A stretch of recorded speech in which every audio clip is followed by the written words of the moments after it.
Être ici avec vous ce matin. Moi, je m'appelle Daniel Thornton. Je suis un des pasteurs à l'église Emmanuel à Pierrefonds. Et je suis aussi dans le concile de Sola avec ton pasteur Eric. Donc, je veux partager avec vous notre prochaine prédication dans le livre d'Ecclésiaste. Mais je commence avec une histoire. Né en 1892 aux Pays-Bas dans une famille de bijoutières et horlogères, Corrie ten Boom a suivi la même formation que son père. Et en 1922, elle était la première femme d'être horlogiste aux Pays-Bas. Quand les Allemands ont envahi le Pays-Bas en 1940, Corrie ten Boom et sa famille avaient un plan. En fait, ils ont caché les réfugiés juifs chez eux. Il y avait une chambre, une pièce secrète. Au total, on estime qu'environ 800 Juifs étaient sauvés par la famille ten Boom. Corrie est l'exemple d'une personne qui a vécu des épreuves intenses. Et comment sont-elles sorties? En fait, elle était convaincue. Elle a appris comment vivre avec l'éternité dans son cœur. Elle a compris à comment vivre pour le Seigneur dans la confiance révérentielle qu'il contrôle les temps et les saisons de nos vies. Charles Taylor, professeur émérite de philosophie à l'Université McGill, explique que dans notre culture séculière, nous comptons méticuleusement chaque minute tout en oubliant l'éternité. Combien d'appareils avons-nous pour mesurer le temps sur nous en ce moment même? Donc un téléphone, une tablette, une montre. Mais nous pensons que si nous mesurons chaque minute, on va réussir dans la vie. Mais ce n'est pas comme ça que la vie marche. On doit avoir l'éternité dans nos cœurs. Pourtant, si on compte chaque minute, on arrive à être tellement fatigué. On a nos Google Calendar, on a nos applications, on a nos smartwatches, nos smart cellulaires. Mais on arrive à être épuisé, fatigué. Et notre relation avec Dieu est faible, et avec la famille est faible, avec nos voisins c'est faible aussi. Donc ce que je veux aborder avec vous ce matin, avec le temps qu'on a ensemble, c'est comment vivre la vraie vie. Comment compter les minutes et vivre pour l'éternité. Donc, c'est ça. Donc, l'idée que je veux vous convaincre à travers cette prédication est ceci. Puisque Dieu tient nos temps dans sa main, craignons-le. Puisque Dieu tient nos temps et nos saisons de vie dans sa main, craignons-le. Donc, viens avec moi dans Ecclésiaste chapitre 3. Ecclésiaste chapitre 3, versets 1 à 22. Donc, c'est tout le chapitre. En fait, on va voir dans chapitre 3, 1 à 8, le titre de cette section, pour nous, c'est « Soyons prêts pour les différentes saisons de nos vies ».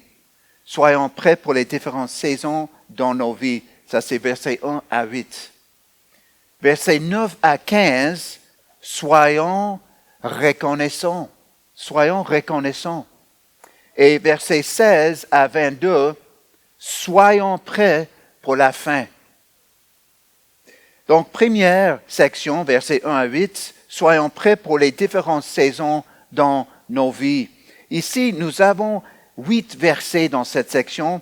C'est un poème avec 14 contrastes. C'est quoi le mot-clé dans cette section? C'est répété 29 fois. C'est quel mot? Temps.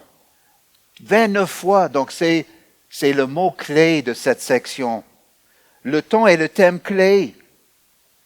Mais qu'est-ce que le maître enseignait à ses premiers destinataires?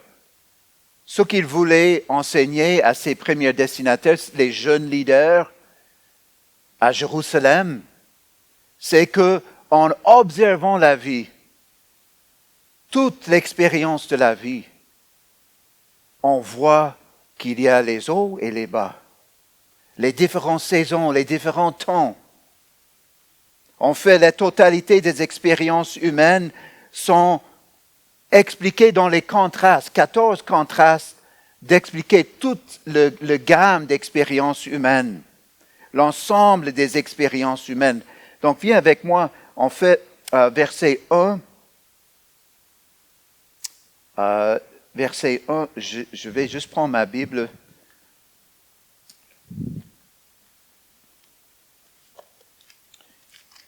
En verset 1, il y a un moment pour un temps pour chaque chose sous le ciel.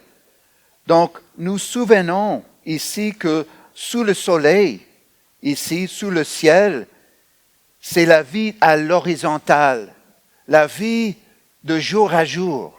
On va voir qu'il y a toute la gamme d'expériences ici. Le maître, après mûre réflexion, il veut enseigner à ses étudiants et nous sommes ses étudiants ce matin. Verset 2, un temps pour mettre, un temps de mettre au monde et un temps pour mourir. Donc, ce sont les marqueurs de début de la vie et de la fin de la vie, du berceau au tombeau, de mettre au monde. Est-ce qu'il y a les femmes qui vont accoucher bientôt, ici dans le salle? Donc, il y a beaucoup d'enfants, ça me plaît beaucoup, ça ne me dérange pas que les enfants soient là. Il y a un temps pour mettre au monde et il y a un temps aussi pour mourir. Donc, on a les plus grands contrastes de la vie, le début à la fin. Un temps pour planter, un temps pour arracher ce qui a été planté. Donc, on parle ici de l'agriculture. On plante en avril, mai, et on laboure le sol en automne. Donc, peut-être vous faites le jardinage maintenant, le sémence de gazon, les fleurs. En fait, ça, c'est le moment. Il y a un temps pour planter. Verset 3, un temps pour tuer, un temps pour guérir, un temps pour démolir et un temps pour bâtir. Donc ici, on a le langage de la guerre. On a vu ça dans la Bible, peut-être pas les Bibles d'enfants, mais je vous dis, les enfants, il y a la guerre dans la Bible. Il y a un temps pour tuer dans la Bible. On voit les conquêtes en Josué chapitre 1. 6, verset 17 en fait. On a Jaël, une femme guerrière qui a tué Jaël. En fait, une femme Jaël qui a tué un roi en Juge 4, verset 17. Et elle a bien agi. Et le retour de Christ en Apocalypse 19, 1 à 16, ça sera un temps de guerre. Donc, il y a un temps de guérison après la guerre aussi.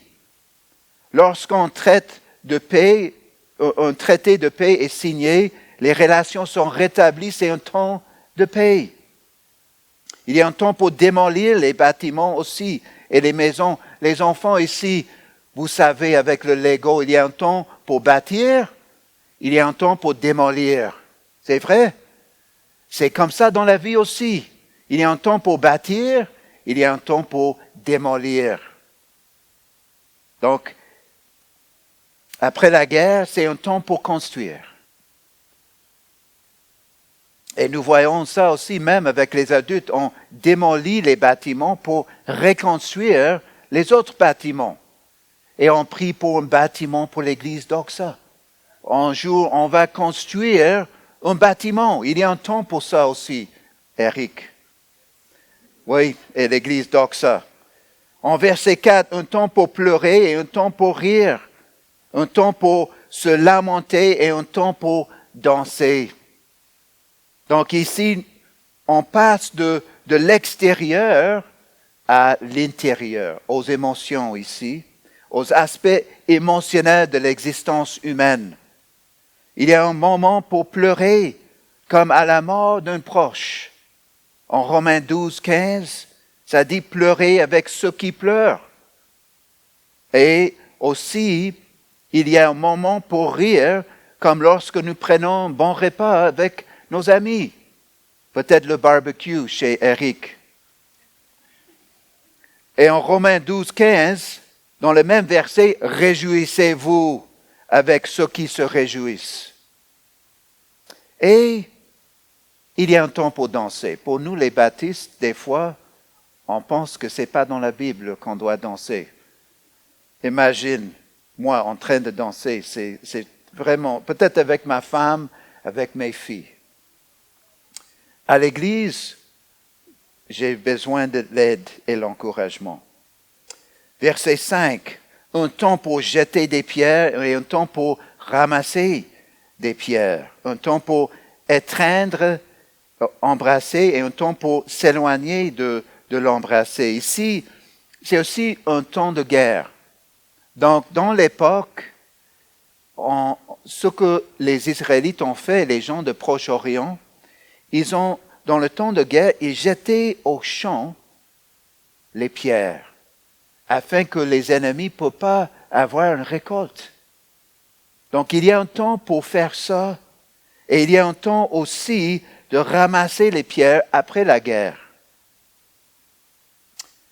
Donc, on voit ça en 2 Rois 3, versets 19 à 25. Il y a un temps pour embrasser et un temps pour éviter d'embrasser. Donc ici, ça parle des relations avec les autres. Verset 6, un temps pour chercher et un temps pour perdre. Un temps pour garder et un temps pour jeter. Cette section parle des possessions. Donc peut-être nous avons tous vu le Marie Kondo, les émissions comment ranger la maison. Des fois, c'est bon de vivre plus simple, mais avec le but d'être plus généreux aussi, de ne pas avoir les cœurs fixés sur les choses de ce monde. Verset 7, un temps pour déchirer et un temps pour coudre. On fait ici sa part des vêtements. Et qu'est-ce que les Juifs ont fait quand ils étaient dans le deuil? Ils déchiraient leurs vêtements. Donc on doit vivre nos émotions, mes amis. Et vous, les hommes aussi. Des fois, on pense qu'un vrai homme ne pleure pas. Je vous montre ici que la Bible dit que les vrais hommes pleurent et ils montrent les émotions. Et après le deuil, les Juifs avaient l'habitude de coudre leurs vêtements pour les porter à nouveau. Donc il y a un temps pour commencer à nouveau après le deuil. Peut-être c'est la perte de ta femme. Ta femme est avec le Seigneur peut-être maintenant, ou ton mari, tu es veuf ou veuve. Il y a un temps ou peut-être tu as perdu un enfant. Moi et ma femme, on avait 3 fausses couches. Et mes amis, ça c'est le deuil. Oui. Donc il y a un temps pour déchirer nos vêtements. Il y a un temps de recoudre nos vêtements et de commencer à nouveau. Il y a un temps pour se taire et un temps pour parler. Donc ici, il y a un temps pour on ne doit pas parler, c'est plus sage de ne pas parler. Il y a un homme à mon église qui me dit, Dan, si tu peux m'aider à être plus expressif. Et j'ai dit à lui, écoute mon ami, des fois c'est plus sage de ne pas parler. C'est pas de parler plus. Quand j'ai sorti avec ma femme, une de nos premières sorties ensemble, j'avais pensé que c'était sage pour moi de parler continuellement, de remplir chaque moment vide, chaque silence. Imagine, j'ai dit les choses tellement stupides, les blagues qui n'étaient pas drôles, et après un repas au restaurant, j'ai dit à ma femme, en fait, elle n'était pas ma femme à l'époque, et j'ai dit, je ne parle pas comme ça normalement, mais j'étais nerveux. Et elle a dit qu'elle parle plus, elle était en train de ne pas parler. Donc elle a parlé moins que normal, et moi j'ai parlé plus que normal. Donc on a bien compris éventuellement qu'on doit être nous-mêmes. Et pour moi c'était plus sage de ne pas parler trop. Donc, il y a un temps de parler quand même. Oui? Peut-être vous êtes sur le concile à l'école publique. Et tu peux parler aux professeurs, aux dirigeants de l'école, que tu ne crois pas dans ce qu'il enseigne par rapport à la sexualité et les choses comme ça, l'identité. C'est un moment, il y a un moment de parler, mais parle avec amour et sagesse. Il y a un moment de parler. Et verset 8, un temps pour aimer, un temps pour détester, un temps de guerre et un temps de paix.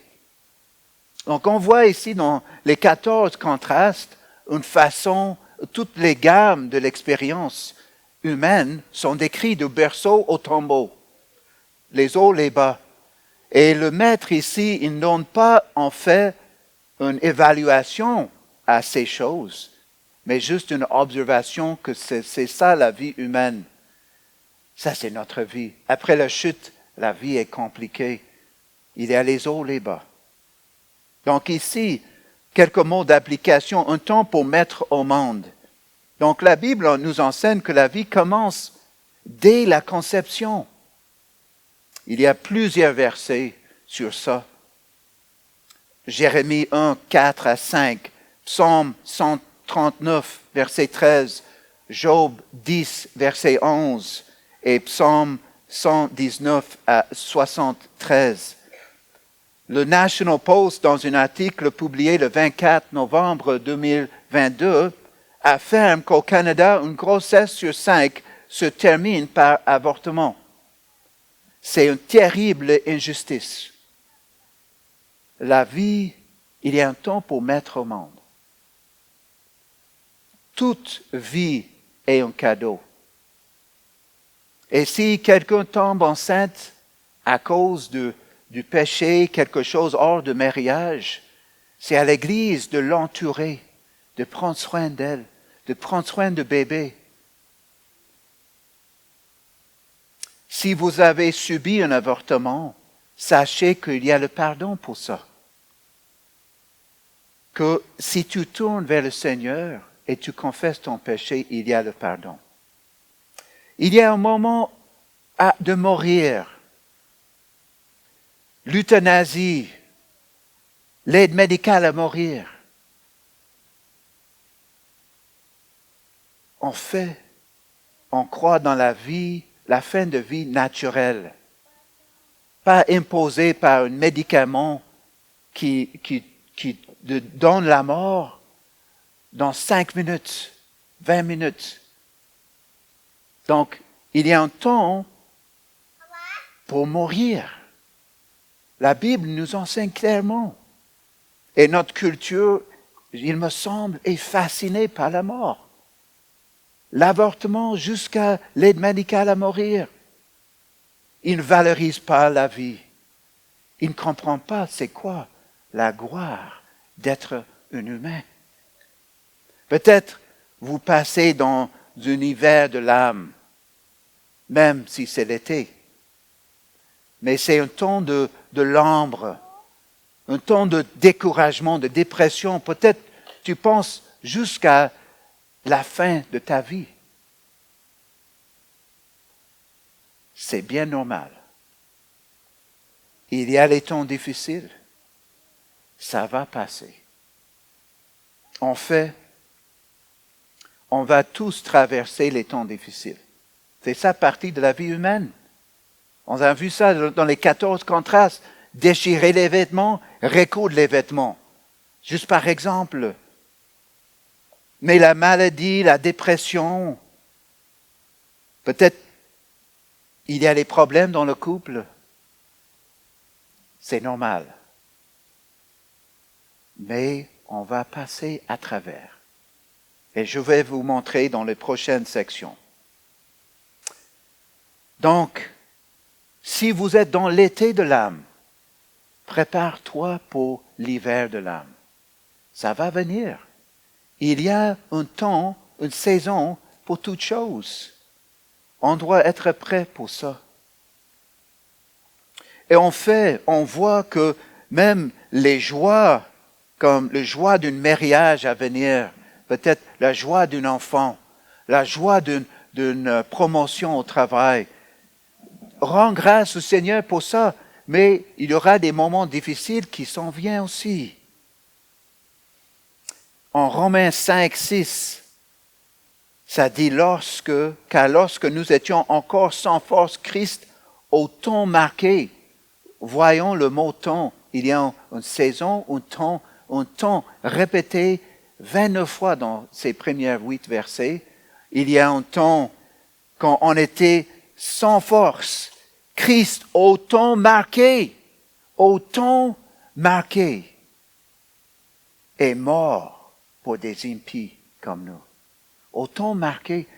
Donc, on va voir qu'il y a l'horizontal, mais je m'avance un peu trop ici. Il y a une autre couche dans la réalité, c'est Dieu qui est souverain. Et au temps marqué, il a envoyé Christ pour nous, pour être mort, pour nous les impies. La prochaine section, soyons reconnaissants. Soyons reconnaissants, versets 9 à 15. De même que les thèmes de la création, les rythmes de la création en chapitre 1, 4 à 7, peut-être ça fait trop long, mais il y a en chapitre 1, 4 à 7, il y a les rythmes de la création de l'eau, le soleil, le vent, les choses comme ça. Il fait comme l'estrade et puis il voit la place des humains. Il fait un peu la même chose ici. Il met en fait comme l'estrade toutes les expériences des humains. Et puis il a une question. Une question, verset 9. Quel avantage le travailleur retire-t-il de son travail? En fait, c'est la question brûlante dans le livre d'Ecclésiaste qui ont vu ça dans chapitre 1, verset 3. C'est la question le plus importante pour le maître. Quel avantage le travailleur retire-t-il de son travail? Verset 10. J'ai vu l'occupation que Dieu impose aux humains. Verset 11. Tout ce qu'il a fait est beau en son temps. Donc ici, on va maintenant à la providence. Ici. Tout ce qu'il a fait, le il ici c'est Dieu, tout ce qu'il a fait est beau en son temps. Au-delà de tous les temps et de toutes les saisons en versets 1 à 8, toutes les expériences humaines énumérées là, nous voyons qu'il y a une autre couche, un autre niveau pour comprendre c'est quoi la réalité. Comment les choses fonctionnent dans le monde. Il s'agit du fait que Dieu est au-dessus de toutes choses et qu'il est dirigé, qu'il dirige par sa main souveraine. Il dirige toutes choses par sa main souveraine et que tout ce qu'il a fait est beau en son temps. En son temps. Éventuellement, ça sera beau. Ça sera tellement beau. Éventuellement, en son temps. Romains 8, 28. Du reste, nous savons que tout contribue au bien de ceux qui aiment Dieu, de ceux qui sont appelés conformément à son plan.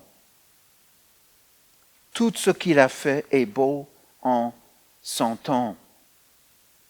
Aussi, prochaine phrase, il a mis la pensée de l'éternité dans leur cœur. Et ici, nous savons qu'il y a plus. L'éternité dans nos cœurs. L'éternité dans nos cœurs nous dit que il y a plus que Google Calendar. Il y a plus que mon iPhone. Il y a plus que mesurer chaque minute. Il y a l'éternité. En fait, regarde la prochaine phrase ici. Sans que l'être humain puisse trouver l'œuvre que Dieu a faite depuis le commencement jusqu'à la fin. Pourtant, notre compréhension du temps passé et futur est insuffisante pour comprendre le sens des choses. Nous sommes incapables d'assembler les pièces de puzzle de l'histoire humaine pour voir comment elles s'emboîteront dans un beau plan. Les enfants qui aiment faire les puzzles, les puzzles. Oui, mes filles aiment les puzzles aussi. Et je suis vraiment faible avec les puzzles. Ma fille de 11 ans est beaucoup plus efficace que moi. Imagine, j'ai dit, elle peut faire 4 pièces de puzzle en 10 minutes et ça va me prendre 1 heure, 2 heures de temps pour faire 4 pièces de puzzle.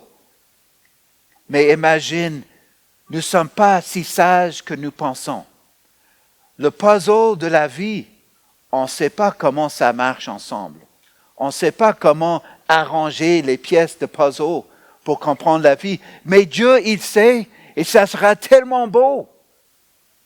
Il dirige nos temps, nos saisons, puisque nos temps sont dans ses mains. Craignons-le. Nos vies sont dans ses mains.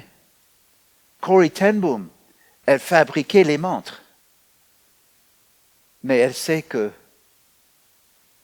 une montre n'a rien à voir avec l'éternité. Parce qu'en dessus de sa bijouterie, c'était sa maison, où il y avait une pièce secrète. Les montres n'étaient pas importantes pour Corrie ten Boom. C'était la pièce secrète qui était importante. De compter chaque minute, ce n'est pas la belle vie. C'est de penser à l'éternité qui est déjà dans nos cœurs. De confesser que nous sommes incapables à ranger les pièces de puzzle de nos vies et qu'on a besoin de Dieu de diriger nos vies. En fait, c'est quelque chose tellement difficile pour nous, les humanistes occidentaux, à comprendre. Parce que l'humanisme nous enseigne que tous les problèmes qu'on a seront réglés par les humains. Mais la parole de Dieu dit, ça c'est une illusion. On ne peut pas régler tous nos problèmes. Regarde comment notre culture est déchaînée. La dépression, le niveau de dépression, d'angoisse dans nos jeunes est sans parallèle dans l'histoire. Il y a une étude qui est faite par un sociologue, Jonathan Haidt, notre génération anxieuse, la génération anxieuse, angoissée, c'est un livre qui vient de sortir, on a un article sur Sola. l'étude montre que depuis 2010, toutes les métriques de dépression, suicide, toutes les choses sont en grande croissance après l'arrivée de smartphone, le iPhone. Avec nos jeunes, il y avait un rewiring du cerveau. On ne peut pas régler nos problèmes. On a besoin de Dieu. Verset 12. Je le sais, il n'y a rien de bon pour lui, sinon d'une personne, sinon de se réjouir et de faire son bonheur pendant sa vie. Et aussi que pour chacun, manger, boire et voir le bonheur dans tout son travail et un don de Dieu. Voici l'idée de reconnaissance. Soyons reconnaissants envers Dieu. Mange le bon barbecue aujourd'hui. Boire un liqueur qui te plaît. Fais ça avec vos amis, avec la famille. Et soyons reconnaissants envers Dieu. Il fait beau aujourd'hui. Soyons reconnaissants envers lui. Constatons que nous ne pouvons pas comprendre comment mettre toutes les pièces de puzzle dans nos vies, dans l'ensemble. En 100 ans, ça sera beau. En 100 ans. Peut-être ça va prendre une vie difficile, mais on voit dans le livre d'Apocalypse, on voit dans les promesses dans le Nouveau Testament ce qui nous attend dans l'avenir. On ne vit pas pour chaque minute, on vit pour l'éternité. On vit avec ce jour-là, Apocalypse 21, 22, après une grande guerre, mes amis, beaucoup de sang, le sang jusqu'aux jambes de Christ. Il y a un temps pour tuer, il y a un temps pour la guerre. Mais ce qui nous attend dans la Nouvelle Jérusalem, plus de larmes qu'on a chantées, plus de souffrance, la beauté. Notre culture valorise, Gen Z valorise la beauté, ils ont raison. Mais la vraie beauté vient de Dieu en son temps. Verset 14, je sais que tout ce que Dieu fait est pour toujours. Il n'y a rien à y ajouter et rien à retrancher. Au camp des boulots, j'ai regardé l'année passée les enfants en train de faire les châteaux de sable. C'est très beau. Mais ça va prendre juste quelques heures pour l'eau de venir et enlever le château de sable. Nous, les enfants, vous aimez faire les châteaux de sable? C'est fun, hein? C'est fun. Mais nous, les adultes, on fait les châteaux de sable aussi, avec notre travail, avec nos projets, avec nos hobbies. C'est éphémère. Ça ne va pas durer. Vivre pour l'éternité. Vivre avec ce temps en tête. C'est ça. En fait, Dieu accomplit son plan. Prochaine phrase, Dieu fait en sorte qu'on le craigne. Ce qui est déjà été et ce qui sera a déjà été. Dieu va à la recherche de ce qui a fui. Donc ici, la crainte de Dieu ici, c'est d'être deux choses, émerveillé et transformé par lui. La crainte du Seigneur ici, c'est d'être émerveillé par sa puissance, sa bonté, sa fidélité, qu'il est proche. Un autre mensonge de le sécularisme, c'est que Dieu est loin, il ne nous écoute pas. Il est proche. Soyons émerveillés et soyons transformés. C'est ça la crainte de l'Éternel. Et aussi, il y a cette phrase, Dieu, en fait, Dieu va à la recherche de ce qui a fui. Donc, ça sera utile dans la prochaine section. Donc, la réponse sage est de prendre conscience que nous sommes limités et ignorants, d'être émerveillés et transformés par Dieu. Donc, puisque Dieu tient nos temps dans ses mains, craignons-le. Craignons-le. C'est ça la sagesse, c'est ça la belle vie. C'est ça comment nous déraciner de compter chaque minute et oublier l'éternité. C'est de craigner le Seigneur et vivre avec joie, avec confiance en lui. Augustin, dans le 5e siècle, a prononcé ces sages paroles. « Tu nous as criés pour toi, Seigneur, et nos cœurs sont inquiets jusqu'à ce qu'ils reposent en toi. » En Luc 12, verset 5, Jésus, la crainte du Seigneur, ce n'est pas juste dans l'Ancien Testament. Jésus a dit même, « Je vous montrerai qui vous devez craindre. Craignez celui qui, après avoir tué, a le pouvoir de jeter dans le Gehenna. Oui, je vous le dis, c'est lui que vous devez craindre. » Et en Actes, écoute, pour une jeune église comme Doxa, écoute Actes chapitre 9, verset 31. L'église était en paix dans la Judée, la Samarie, s'édifiant et marchant dans la crainte du Seigneur. Et elle s'accroissait par l'assistance du Saint-Esprit. La crainte du Seigneur était à la base de la croissance de l'Église primitive dans Actes des Apôtres.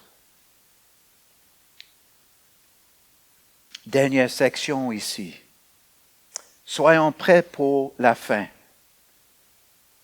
Voici encore ce que j'ai vu sous le soleil. À la place du droit, là est la méchanceté. À la place de la justice, là est la méchanceté. Donc, sous le soleil, c'est la vie vécue sans compte de Dieu. Et le maître, on pense c'est Salomon, il observe beaucoup d'injustice qui est là depuis la chute, dans Genèse 3.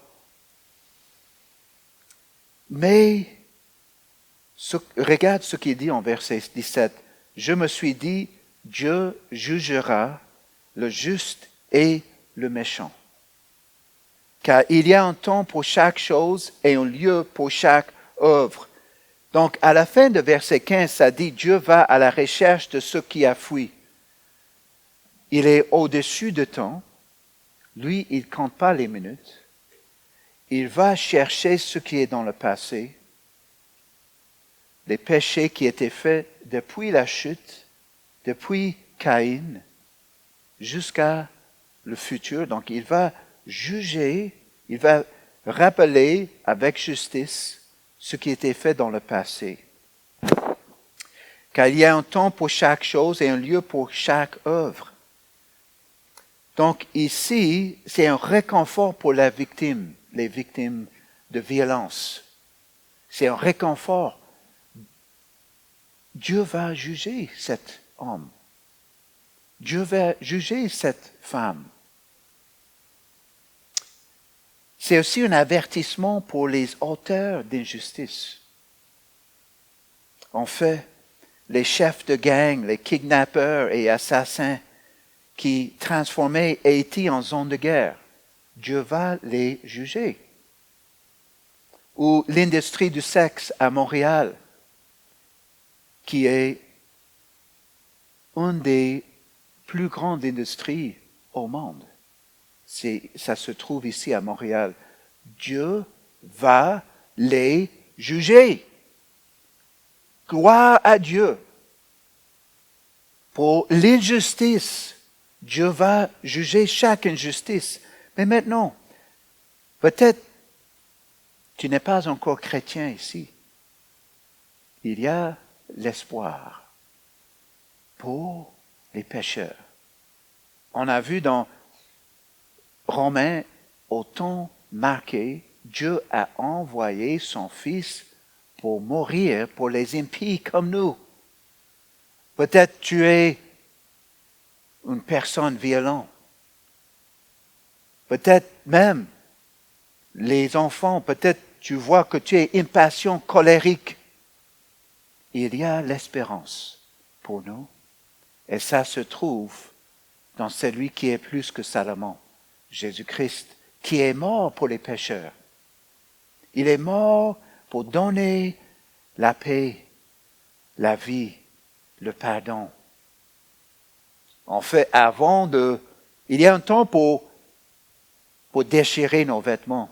Il y a une repentance qui est juste. Mais après qu'un pécheur rencontre le Seigneur Jésus-Christ et mis leur foi en lui, c'est le temps de recoudre les vêtements et de vivre avec joie. Verset 18, je me suis dit, au sujet des humains, que Dieu les éprouvait pour qu'ils voyaient eux-mêmes qu'ils ne sont que des bêtes, car le sort des humains et le sort de la bête ne sont pas différents.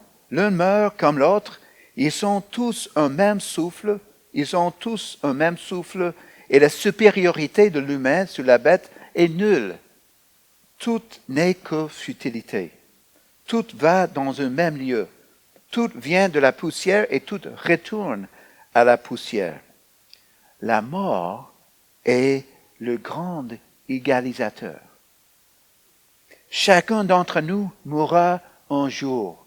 Je pense à la mort souvent, pas d'une façon mélancolique, mais d'une façon je dois profiter de la vie, je veux vivre pour le Seigneur. Je ne suis pas le seul dans la salle de penser comme ça. Avec l'âge, j'aurai 51 ans, jeune pour quelques-uns, très âgé pour les autres.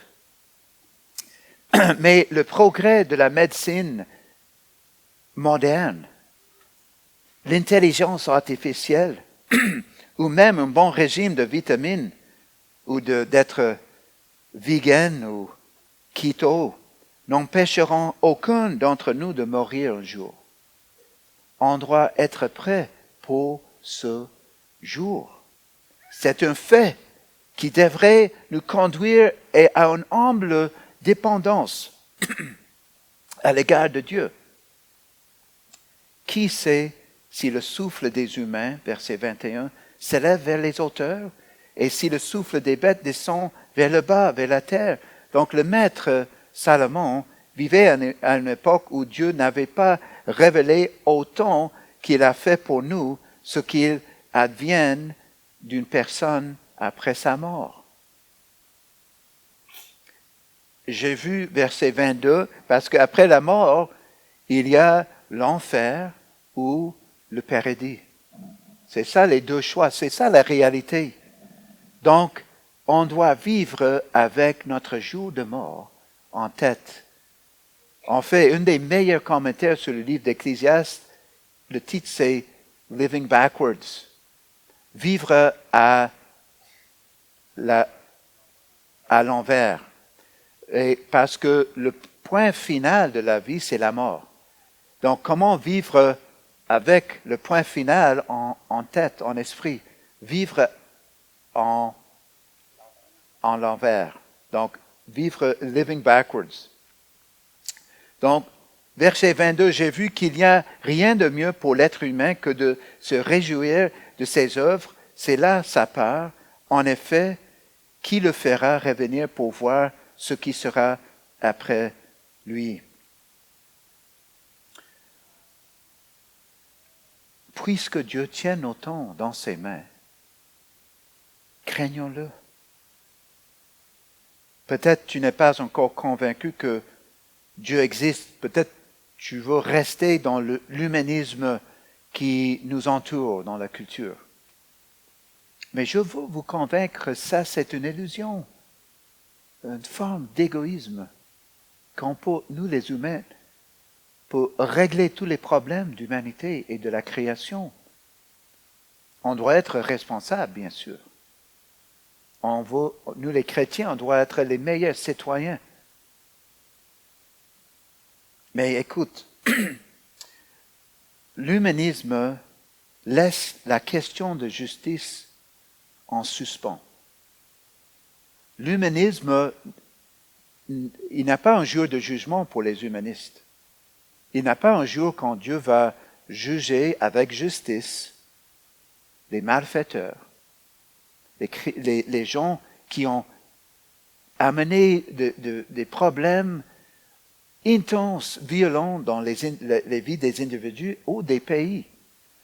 Mais la Bible dit que Dieu va juger les injustes avec justice. Et ça, c'est beau. Ça, c'est beau. On a ce désir. Même les sécularistes ont le désir pour la justice, mais la Bible donne la réponse à la justice. Ça sera satisfait. Ça sera tellement beau un jour. Un jour, tu seras devant le Seigneur. Vivre avec ce jour en tête.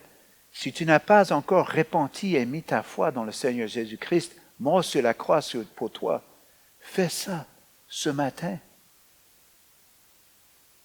Et pour nous les chrétiens, la vie chrétienne ne concerne pas seulement la bénédiction future de la vie éternelle, mais aussi ça concerne la façon de vivre aujourd'hui avec joie, d'aimer le fait de couper le gazon, de faire un bon travail au travail, de faire un projet, de faire bien ton travail, de profiter des bénéfices d'un travail bien fait. Ça, c'est un don de Dieu. C'est un don de Dieu. En Hébreux 9, 27, ça dit « Et tout comme il est réservé aux humains de mourir une seule fois, après quoi vient le jugement, de même aussi le Christ qui s'est offert une seule fois pour les péchés d'une multitude, apparaîtra une seconde fois en dehors du péché pour ceux qui l'attendent en vue du salut. » On a ici l'idée de mourir, de jugement et de salut. Je t'implore de trouver ta place dans cette vraie histoire. Le 28 février 1944, un informateur hollandais, Jan Vogel, dénonce les Ten Boom aux nazis. Le père de Corrie meurt 10 jours plus tard en prison. Et sa sœur Betsy et elle sont envoyées dans un camp de concentration. Elles, tous les deux les sœurs, organisent des cultes après les dures journées de travail en utilisant une Bible qu'ils ont réussi à faire entrer clandestinement. Betsy meurt le 16 décembre 1944. Mais elle dit à Corrie avant cela, et je cite, « Il n'y a pas de puits si profond qu'il ne soit encore plus profond. » Il n'y a pas, je répète, il n'y a pas un puits si profond qu'il ne soit encore plus profond, que Dieu n'est pas plus profond que ce puits. Peut-être tu es dans un temps difficile ce matin. Tu es dans un temps, une saison tellement sombre, difficile. Il n'y a pas un puits plus profond que Dieu. Corrie, en fait, 12 jours plus tard, après la mort de sa sœur, elle est libérée. 12 jours plus tard. Mais le timing était dans la main de Dieu. Elle a continué de servir le Seigneur parce qu'elle savait, puisque Dieu tient nos temps dans sa main, craignons-le et vivre avec joie. En Galates 4, versets 4 à 5, ça dit, mais lorsque les temps, mot-clé, lorsque les temps ont été accomplis, Dieu a envoyé son Fils, né d'une femme, né sous la loi, afin qu'il rachète ceux qui étaient sous la loi, afin que nous recevions l'adoption. Puisque Dieu tient nos temps dans ses mains, craignons-le. Lui, il dirige le temps. Il permet les choses difficiles, mais en son temps, ça sera beau. Ça sera beau. Puisque Dieu tient nos temps dans sa main, craignons-le. Amen.